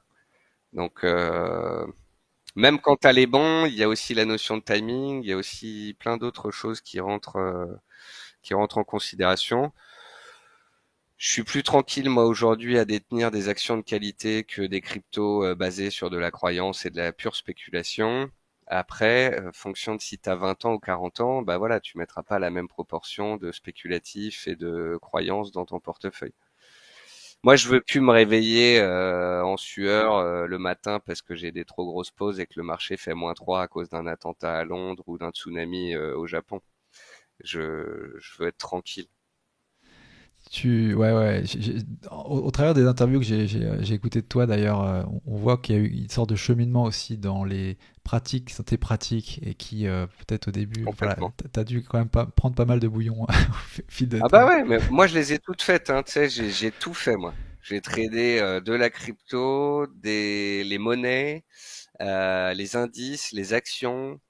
Je me suis pris des gadins, j'ai appris à être humble, j'ai appris à perdre et à mettre des stops. J'ai gagné des grosses sommes, j'ai perdu des grosses sommes aussi. J'ai eu des périodes. Et puis au bout d'un moment, aussi parce que ces 2 dernières années, j'ai fait beaucoup de vulgarisation pour les nouveaux entrants, aussi parce que j'étais devenu plus vieux, aussi parce que j'avais fait le tour des courtiers, des sites de conseil, des sites de tous les trucs qui faisaient ou non réussir ou perdre un investisseur, Mhm. bah, que j'essaye maintenant d'enseigner justement ce que je pense être le meilleur euh, en termes de stress, de tranquillité, de rentabilité, d'investissement, de diversification, etc., etc. Ouais. Et pour toi, du coup, vraiment le stop loss et enfin DCA, stop loss, tout ça, c'est du, enfin c'est les outils indispensables, quoi. Du moins pour dormir Bah, tranquille, quoi. Ouais. je veux faire de la bourse, donc je dois être diversifié, donc je dois avoir des cryptos, des métaux, des actions. Je veux faire de la bourse, je sais que la probabilité de gain est supérieure à long terme, donc je fais du long terme. Si je veux faire du court terme avec une poche en trading, alors je mettrai toujours un stop de protection. Attention, hein, le DCA, t'as pas de stop. Le trading sur action, crypto, tu as un stop. Parce que quand tu fais du long terme sur action, tu joues en fait ça, la dynamique de très long terme du CAC 40 sur 30 ans et peut-être encore pour les 30 ans qui viennent. Alors que quand tu fais du court terme, tu joues le côté erratique de la chose. J'achète, je vends, j'achète, je vends, j'achète, je vends et j'essaye d'aller capter des. Et puis aussi quand tu fais du trading, bah tu vas trader Solana plutôt que le Bitcoin. Quand tu fais du trading, tu vas aller trader des petites actions, parfois même des biotech ou parfois des petites actions spéculatives. C'est des actions qui peuvent perdre 80% avant d'en gagner 50. C'est des actions où si tu mets pas de stop de protection, tu peux te retrouver scotché. C'est ça où les gens n'arrivent pas à utiliser les bons outils à bon escient. Certains, ils vont faire du court terme sur des actions spéculatives, ils se mettent à perdre 20% et là ils se disent ah non, ah je transforme la position, c'est du long terme. Non, j'ai pas de stop, c'est du long terme. Ouais. Ça Ah mais c'est, non, ça marche pas ça, ouais. tu vois. Ça, c'est pour Donc sauver la face, quoi. Mais ouais, ouais, d'accord, quoi. donc tu décides ce que tu fais à l'avance, pourquoi tu le fais, dans quelle proportion de ton portefeuille tu le fais, et à partir du moment où tu fais du trading, du spéculatif, de la contre-tendance, des produits volatiles, tu mets des stops, tu utilises le risque management. Et là, c'est un tout autre univers très complexe qui s'ouvre à toi, très intéressant, mais qui demande temps, stress, temps devant le PC, etc. Tu vois? Ouais. Ouais, ouais, c'est toujours la même chose, l'équilibre que tu cherches entre performance et activité et le temps que tu passes devant, quoi. Euh, Est-ce qu'il y a des choses, tu parlais des plans notamment, donc typiquement concrètement c'est sur des bloc-notes, des choses comme ça, tu as un Excel, tu vas sur Notion, c'est quoi là où tu mets tes plans en fait? Pour moi-même? Ouais, juste pour, enfin il y a peut-être un support qui est particulièrement adapté plutôt qu'un autre, non? Ah non, Ok, je n'ai pas ok, de. ok. Je J'ai regardé ce que donnait le site Finery. Ouais, Je sais pas si tu connais, tu peux mettre en fait tes avoirs en actions, en crypto, en immobilier, le cash de ton compte bancaire, etc. Euh, Bah, tout a commencé, si tu veux, par un gros fichier Excel. Il y a 15 ans, un de mes premiers boulots, je passe derrière un collègue qui avait 40 ans et je vois un tableau Excel énorme avec son salaire, le salaire de sa femme, le loyer, les dépenses, et ça allait jusqu'aux croquettes pour chat, tu vois. Et en D'accord. fait, il arrivait à modéliser le passé, enfin, à avoir une lecture sur le passé et à faire des anticipations sur l'avenir. Et, et ça m'a appris à faire ça. Donc moi, je fonctionne un peu à l'ancienne aujourd'hui avec un gros fichier Excel, avec ce que j'ai en salaire, avec ce que je touche avec ma société, avec ce que je peux économiser, avec ce que j'ai en or, en argent, en private equity, en actions, etc. Et puis je vois, j'ai une map comme ça permanente où je vois si je suis à l'aise ou pas avec le tout. Bientôt, ma femme va rentrer dans l'équation et ça va encore un petit peu se complexifier. Donc à ce moment-là, c'est pareil, il faudra que je vois si on fait séparément, si elle fait quelque chose qui lui convient à elle, c'est-à-dire un DCA multi-actif pour commencer, Mhm. ou est-ce qu'il y a une partie qu'on fait en commun et une autre partie qu'elle fait à elle parce que ça lui est propre et qu'elle sera plus à l'aise là-dessus, tu vois. Donc Ouais, voilà. ouais, non. Non, ça, c'est un truc que je vais voir juste justement après investir à deux, investir en couple. Juste avant, il y a une petite question qui mériterait peut-être de se poser justement parce que je suis pas totalement sûr, mais j'aime poser la question par rapport au stop loss.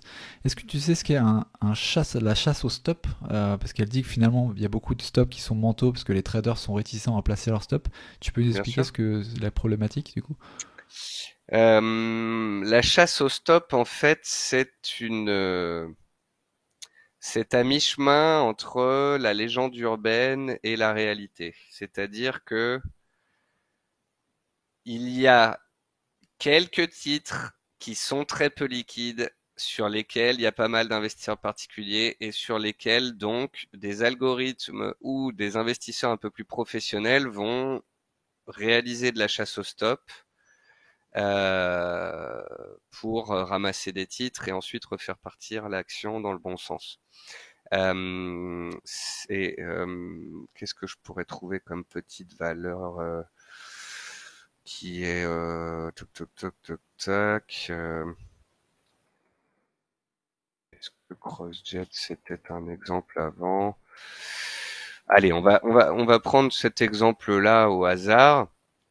Mais tu vois, on va dire qu'il y a des actions qui à un moment n'étaient pas très très liquides et où les relations avec les zones de support et de résistance sont un peu moins propres. Et où des fois on va aller casser un support pour remonter au-dessus, puis ça va repartir. Et les gens qui mettaient des stops très courts sous le support vont se faire stopper et vont dire ah, je me suis fait chasser mon stop. Alors soit par un algorithme, soit par carrément son courtier, soit par d'autres. Et en fait, la plupart du temps, les gens ne savent pas placer des stops, les placent trop courts, les placent mal et donc disent ah je me suis fait chasser mon stop. Alors que pour moi, si tu traites des titres qui sont en tendance, des titres qui sont un minimum liquides et que tu sais placer tes stops comme il faut, tu te fais très rarement chasser ton stop de protection. Je te. Après, il y a des titres qui fonctionnent bien avec certains types de supports, horizontaux ou obliques, d'autres qui fonctionnent bien avec des moyennes mobiles. Il y a beaucoup de titres que je suis. Moi, la technique que je préfère, c'est le trend following. Donc, trend following, c'est le suivi de tendance. Je suis une action, tant qu'elle est en tendance, je l'achète, et la moyenne mobile du trend follower en bourse, c'est la moyenne mobile à 200 périodes. Tu vois ici une action, elle casse sa moyenne mobile à 200 périodes, elle rentre en trend following, elle revient tester la zone, elle repart, elle revient tester la zone, elle repart. Bon, bah, sur certaines actions, la relation avec cette moyenne mobile va être un petit peu moins propre. Parfois, on va aller un petit peu en dessous de la moyenne mobile. Parfois, on va se faire une petite frayeur d'une séance de 4-5% sous le support avant que ça reparte dans l'autre sens. Et là, faut se dire, bah oui, mais sur une action qui peut gagner ou perdre 15% en une séance, est-il légitime d'avoir un stop à simplement 3 ou 5% sous un support majeur? Ne devrais-je pas me donner 10 à 15%, soit l'équivalent de la volatilité d'une séance pour être plus tranquille dans ma tête? Tu vois? C'est Il y a des titres qui sont faits pour être plus propres, plus liquides et plus respectueux des supports et résistances. Il y en a d'autres qui vont être beaucoup moins propres et donc on va dire qu'il y a de la chasse au stop. Mais se cacher derrière cette théorie de la chasse au stop pour arrêter de mettre des stops de protection, c'est une erreur fondamentale. Il Yes. faut arrêter de trader des titres de merde si on veut arrêter de si on veut arrêter de se prendre de la chasse au stop. Il faut arrêter de mettre des stops courts sur des valeurs ultra volatiles. Il faut adapter la taille du stop à la volatilité du titre et surtout l'adapter à son fonctionnement. Il y a des titres qui évoluent dans des ranges, il y a des titres qui évoluent en tendance, il y a des titres qui ont l'habitude de faire un trou d'air avant de repartir. Et donc, en analysant l'historicité du titre, on va justement voir si on est sur un titre volatile ou non, si c'est un titre propre et respectueux des niveaux, ou si justement c'est un titre qui fait des petites mèches basses, auquel cas, on va ajuster le tir. Ensuite, si on veut vraiment aller sur des actions liquides, éviter la chasse au stop, eh bien, on a d'autres méthodes que d'avoir un stop qui est une vente à tout prix. On peut avoir un stop psychologique en termes de zone de prix. Ok, on passe sous la zone de prix, j'attends demain, je vois si ça se confirme ou pas, je me donne un petit peu de temps. Tu vois, le stop dans ces cas-là n'est pas quelque chose de fixé, mais on surveille. Un stop sur pas un niveau de prix, mais une perte par rapport à l'equity, par rapport à ton capital. Euh, un stop fondamental. Ah, la société a changé en termes de fondamentaux. Elle est en train de se casser la figure. Mon analyse de base donc doit être revue. Donc j'active mon stop fondamental. Il y en a plein des stops. Il y a le stop psycho, technique, fondamental, etc. Et il faut trouver encore une fois en faisant de l'introspection ce qui convient à la personne et ce qui convient à ce qu'elle trade. Voilà. Si tu traites de la small cap si liquide, oui, peut-être que le stop de protection avec vente à tout prix n'est pas le stop optimum. Mais ça veut pas dire qu'il faut pas de stop. Toutes les personnes à qui j'ai demandé, que ce soit le patron de Zone Bourse qui fait des stops sur le fondamental ou que ce soit Xavier Delmas qui est un des super vulgarisateurs de chez Zone Bourse qui fait du long terme, ils ont tous des portes de sortie. C'est quoi un stop en fait? C'est l'invalidation de ton scénario. C'est la porte de sortie. C'est je suis rentré parce qu'elle était haussière, elle est passée baissière, je sors. Je suis rentré parce qu'elle vendait des fruits et légumes et puis elle se met à faire du NFT. Ah bah je sors. Les révisions de bénéfices étaient haussières depuis 10 ans et là pour la première fois ils révisent leurs perspectives. Ah, je sors. Donc c'est le plan B. C'est la sécurité pour ne pas rester scotché des années sur des titres à moins 50, 70, 90% et de n'avoir plus que ses yeux pour pleurer. Yes. Non, oui, comme tu dis, en fait, il y a pas que le fait de mettre du stop, il y a comment tu le mets, en fait. Ça, c'est la deuxième dimension, en fait. Et du coup, c'est vrai que c'est intéressant de voir que, effectivement, si c'est dans une optique de jamais rien perdre de rien du tout, on est trop serré et on peut se faire chasser, c'est pas forcément l'objectif. Je pense que c'est plus de dire, c'est au cas où vraiment on a des pertes, on avale un petit peu de la perte, mais pas la totalité, on est quand même gagnant. Toi, dans l'exemple que tu dis, on met un stop un peu plus bas finalement pour se protéger, voilà, s'il y a de la volatilité en particulier. Et donc, non, non, ok, ok, ok. Ah ouais, c'est cool. Et juste revenir sur ta réflexion juste avant par rapport au couple, parce que j'avais vu ça et ça m'a intéressé, parce que tu vois, dans l'immobilier notamment, on parle beaucoup d'investir à deux. Tu vois, et investir à deux, c'est pas pareil. Voilà, il y a des tonnes de choses, des questions à se poser, qui sont très différentes que quand tu mènes ton bateau tout seul. Et je trouvais ça intéressant cette discussion par rapport à l'investissement en bourse qui, enfin pour beaucoup de gens et pour moi notamment, enfin ça me semble vraiment, voilà, typiquement le gars qui est devant son ordi, qui fait son truc de son côté et puis qui dit la moitié voire 10% de ce qu'il fait à sa femme et qui est censé ramener de l'argent, mais bon, il peut très bien perdre aussi le budget du foyer. Ça, c'est un peu la caricature, mais tu vois, ce que je trouve intéressant, et peut-être que tu as eu, toi, des exemples au travers du tien, au travers des gens que tu accompagnes, mais que tu côtoies, est-ce qu'il y a des bons exemples, des exemples sympas ou atypiques, ou de choses qui peuvent fonctionner par rapport au fait que, notamment, on est un homme, ou par rapport au fait qu'on est une femme, on a peut-être une psychologie différente aussi, et qui fait que, en fait, tu vois, si mis intelligemment, ça peut te faire une super équipe dans l'investissement en bourse. Tu vois, si on met les forces de chacun, quoi. Bah, je te donne un exemple. Moi, je disais aux gens qui faisaient du trading, En fait, souvent, les gens qui faisaient du trading le cachaient à leurs femmes. Comme ça, quand ils faisaient des pertes, bah, ils se faisaient pas pincer. Et ça menait à des choses pas très cool quand la femme découvrait qu'il avait perdu X ou Y somme. Et moi, j'essayais de leur expliquer et de leur dire comment est-ce qu'on pourrait faire de ça une force. Comment est-ce qu'on pourrait faire en sorte que le fait que votre femme soit au courant que vous fassiez du trading soit bénéfique pour elle et pour vous. Et en fait, si tu veux, je disais au monsieur, bah écris tes règles de trading. Une règle de trading, c'est je ne fais pas de contre-tendance, je trade entre telle et telle heure, je prends un nombre de lots maximum, si je fais 3 trades perdants dans la journée, je m'arrête, etc., etc. Et en fait, mets ta femme au courant du fait que tu fais du trading sur telle ou telle somme et que tu utilises des règles pour lui montrer que tu essayes de faire ça bien. Et en fait, je disais, ce qui importe quand le soir, quand elle rentre, n'est pas de savoir, chérie, est-ce que tu as gagné ou perdu? Chérie, as-tu respecté tes règles ou non? Et s'il dit, bah, j'ai fait tout ce que j'ai pu, mais on est vraiment dans une journée de merde. j'ai, j'ai, j'ai utilisé ma méthode habituelle qui est plutôt bonne, mais là j'ai pris des stops dans tous les sens, mais j'ai respecté l'ensemble de mes règles.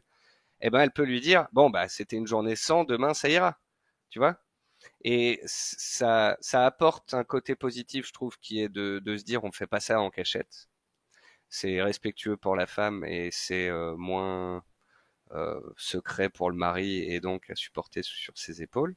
Et puis d'autre part, ce que va apporter la femme, c'est la nécessité pour le mari de respecter les règles de trading. Et donc, alors qu'on sait que c'est l'impulsivité qui emmène les hommes dans le ravin, sur le bas côté, et bien le fait d'avoir ces règles et de se dire ah je peux trader mais je dois respecter mes règles le force à les respecter et donc peut permettre peut-être à ce que ça rentre à moyen long terme. Euh, Après pour sortir du côté trading et plutôt du côté investissement, bah oui je trouve important, nécessaire que ma femme sache que j'ai des actions, que j'ai un peu d'IMO, que j'ai du private equity. J'essaie de lui expliquer quand je vais faire un projet qu'est-ce qu'elle en pense. Pour qu'elle comprenne pourquoi je l'ai fait et que la plupart du temps, elle me dise si elle a peur ou pas que je le fasse. Et puis que si elle le valide et que je me fais défoncer ensuite, que je puisse dire, bon, bah, Ouais, on l'avait pas vu, hein. ouais, Ni toi voilà. ni moi, hein. Ouais, c'est ça. Mais Ouais, au on moins on était. essaye. Ouais, ouais. Et puis le niveau suprême, c'est de se dire, bon, bah, on est mariés, on a des enfants, on veut mettre ensemble de côté pour les gosses. Je te propose qu'on se mette d'accord sur un pourcentage et une somme, pourcentage de la classe d'actifs et somme mensuelle, afin que notre petit, le jour où il a 18 ans, bah, il ait cette somme X qui aura fructifié et qui lui payera peut-être son appart étudiant et ses études. Voilà. Et donc, c'est une aventure commune. Tu partages le stress, tu partages ce que tu trouves, ça éveille de la curiosité, c'est un sujet de plus dans le couple, donc je trouve ça pas mal. Ouais, ouais, ouais. C'est un truc que tu viens d'introduire récemment, toi, ou depuis toutes Ah, tu ces le années? sens, Ouais, hein. c'est pour ça, ouais, ça me semblait étonnant dans le sens où t'étais dedans depuis 15-20 ans. Euh, Bah en fait c'est très différent, c'est-à-dire que moi je travaille depuis 15 ans. J'ai 38 ans, ma femme en a 31 et elle est médecin et elle est devenue chirurgien ophtalmopédiatrique. Elle a fait 10 ans d'études et de formation. Donc en fait moi je suis à 15 ans de carrière professionnelle et elle est à un et demi. Et même ce qu'elle fait en ce moment même, c'est la fin de sa formation pour pouvoir être ensuite chirurgien à son compte. Et c'est pour ça qu'on part à la Réunion, c'est parce qu'elle a un poste là-bas en fait. Et à partir de ce moment-là, elle ne sera plus étudiante, elle va gagner sa vie, elle va pouvoir dépenser plus, elle va donc pouvoir épargner. Donc on va avoir à ce moment-là un plan commun. Jusqu'ici, c'était plutôt Bibi qui portait sous sur ses épaules. ouais, ouais, bien sûr. Et c'est ça aussi qui est cool de pouvoir partager aussi d'un point de vue soutien moral aussi, d'un point de vue, voilà, on fait les trucs ensemble. Comme tu dis, c'est carrément vertueux, quoi. Ok. Non, ouais, c'est cool. Et alors, c'est cette nouvelle page dont tu parles, que tu tournes en 2023, c'est celle-là, c'est le fait d'habiter de façon permanente à La Réunion? Oui, oui, oui. Bah, j'avais il y a 10 ans envie d'aller bosser à l'étranger. J'étais plutôt sur l'Angleterre ou l'Asie. Mais le fait de devenir rapidement un analyste francophone connu a fait que j'ai écarté la case de devenir un analyste anglais parmi tous les analystes anglais ou américains qui existaient sur la planète. Donc à ce moment-là, je m'étais dit bon bah je n'irai peut-être pas habiter à l'étranger et tous les ans je voyage beaucoup et j'aime beaucoup aller dans d'autres cultures, d'autres pays, découvrir d'autres nourritures, d'autres plein d'autres choses.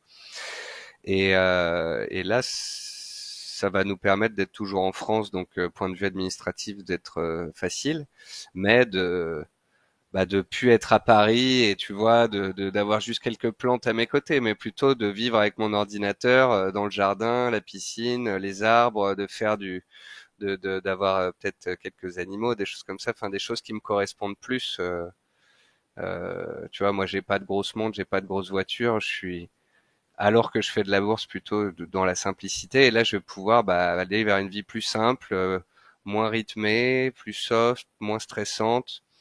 Et aussi, on a fait le pari de se dire que dans la vie, quand tu as un couple où tu as la chance d'avoir deux personnes qui travaillent et qui ont des bons salaires, tu vois, il y a beaucoup de couples où il y a un des deux qui porte tout et s'il s'effondre, tout s'effondre.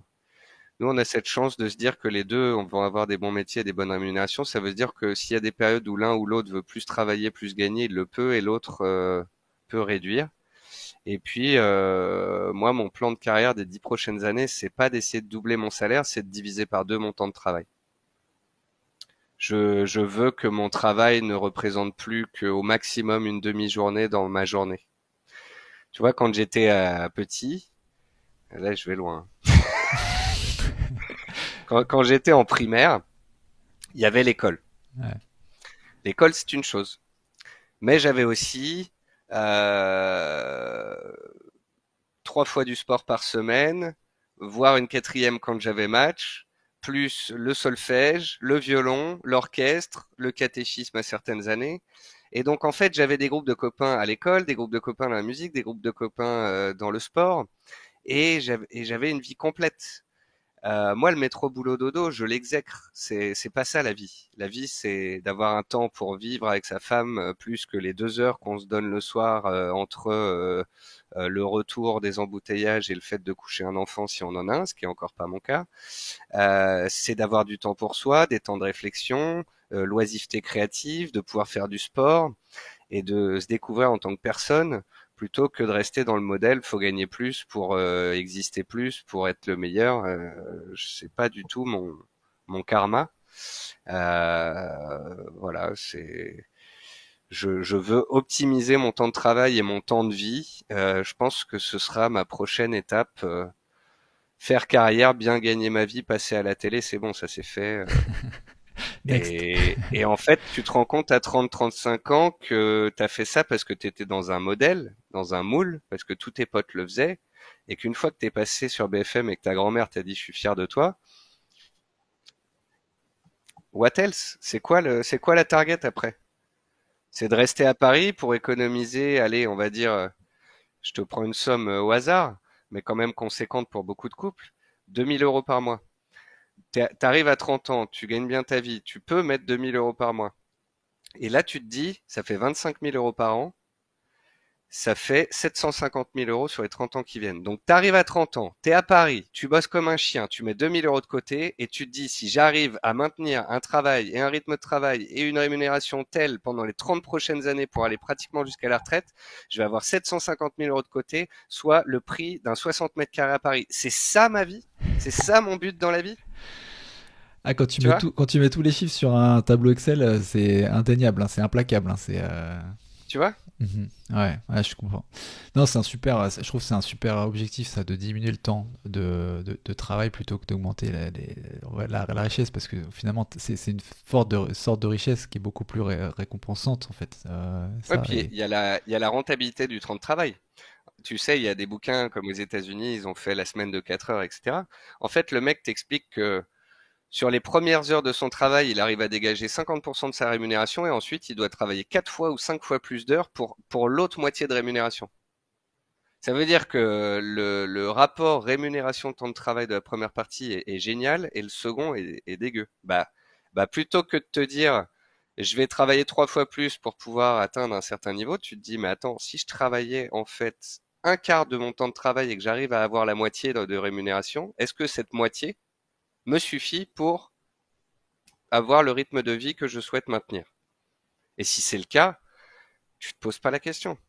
Tu fonces, tu travailles moins. Concrètement, pour toi, ça veut dire arrêter zone bourse, tout ça. Comment tu penses caser tout ça, enfin, y arriver en fait. Bah, Zone Bourse, j'ai travaillé en exclusivité avec eux et je pense que cette exclusivité va s'arrêter parce que ça fait 15 ans que je travaille pour des marques Mhm. et que je suis l'analyste de X ou Y marque. Donc ça, D'accord. je pense que ça va s'arrêter. J'ai envie d'avoir un peu plus de liberté. Après, travailler avec Zone Bourse et d'autres marques qui ont pignon sur rue, qui sont de qualité, je le ferai toujours. Et que je travaille ou non avec Zone Bourse, je les mettrai en avant puisque je les ai toujours mis en avant. C'est pour moi le meilleur site de bourse de France. Euh, mais peut-être que je vais travailler en multimarque avec différentes sociétés, puisque comme je te l'ai dit tout à l'heure, pour moi, il n'y a pas un style. Il y a 25 styles, voire 50 000 styles qui existent. Il y a un investisseur égale un style, en fait. Et aujourd'hui, je connais des bonnes vidéos, des bonnes formations, des bonnes informations, des bons courtiers dans tout. Dans les cryptos, les actions, les métaux, le fondamental, le technique, la formation courte, longue, machin. Et, et je me suis créé un réseau avec le temps. Et ce que j'ai envie de faire dans les années qui viennent, c'est en fait mettre les meilleures personnes de tous les pans de l'industrie en avant, puisque en étant devenu un des premiers comptes Twitter de France sur Action, j'ai beaucoup de nouveaux entrants qui viennent me voir comme une référence et qui me disent bon demain je dois faire quoi? Et je leur dis déjà tu veux faire quoi? Des actions, des cryptos, du long terme, du court terme, du trading, du machin. Pose-toi les bonnes questions et après reviens me voir quoi. Et je te dirai peut-être va voir tel ou tel courtier, fais telle ou telle formation, lis tel ou tel bouquin. Parce que contrairement à beaucoup de formateurs qui aujourd'hui te disent c'est ça qu'il faut faire de telle manière avec telle chose, moi je pense qu'il faut d'abord regarder qui tu as en face de toi et lui donner la palette des possibilités qui s'ouvrent à cette personne. Voilà. D'accord. Ouais, d'accord. Je vois. Donc le modèle, ce serait ça, plutôt que plus de liberté, profiter de ton expertise et de ton réseau et des personnes orientées Oui, et vers puis, les. Ouais. puis on m'a parlé de faire des formations. J'ai des Ouais. sociétés de gestion qui veulent que je fasse des conférences à La Réunion. Euh, Ouais. Ça va quoi. j'ai peut-être envie de faire des formations pour les débutants, en présentiel à La Réunion aussi pour rencontrer les gens. Peut-être que je vais écrire un bouquin, peut-être que je vais faire une formation en ligne, peut-être que je vais lancer un service de conseil. Tu vois, j'en sais rien. Et je suis persuadé d'une chose, c'est que j'ai besoin d'une vraie coupure pour pouvoir décélérer dans ma tête, dans mon stress, dans ma vie, et que je n'ai rien de prévu et d'écrit pour pouvoir me laisser tout le champ des possibles s'ouvrir à moi. Et c'est pas quand tu es en train de changer d'aventure, de quitter quelque chose que tu es le mieux à même de te dire ah c'est ça qu'il faut que je fasse. Je pense qu'il faut un temps d'arrêt, un temps de pause. Et c'est ce temps-là que je vais me donner en septembre-octobre. Je vais couper tous les réseaux sociaux, tu me verras nulle part. Si tu me vois tweeter, tu peux me balancer un texto, me dire Nico, t'avais dit que tu tweetais pas. Ah, bah ça, tu peux compter Euh, sur moi, quoi. Ouais. je vais tout couper. D'accord. Et je vais aller voir de la famille, des amis, des gens qui font de la bourse, d'autres non. Et je vais me réouvrir à un peu, voilà, le champ des possibles qui m'entoure. Yes. Bah super, bah c'est vraiment top et je pense que ça conclut du coup pas mal ce live et je pense que on sera impatient de connaître la nouvelle page du coup, ce qui sera, qui aura émergé en fait de ta enfin ta période de réflexion. Mais c'est super, enfin moi je te l'ai dit, hein, je trouve que c'est vraiment une super démarche que tu prends là et je suis sûr que tu auras tout le succès que tu mérites, ça va cartonner. Donc non, c'est super, je suis content pour toi. Merci Et, beaucoup. et merci beaucoup pour ton temps sur ce live, encore une fois, pour les gens qui ont été là, pour les gens qui vont voir cette vidéo sur YouTube. Merci à vous Et puis, je te dis à très bientôt. Ben, avec grand plaisir. Merci aux auditeurs. Merci à ceux qui nous avaient posé des questions. Merci à toi de m'avoir donné la parole une nouvelle fois. Et puis, profitez bien de l'été et de la rentrée. Moi, c'est ce que je vais faire en tout cas. Ça marche. C'est l'heure de l'apéro Allez, en plus. salut Paco. Merci beaucoup. Salut Nicolas. Ciao, ciao. Ciao.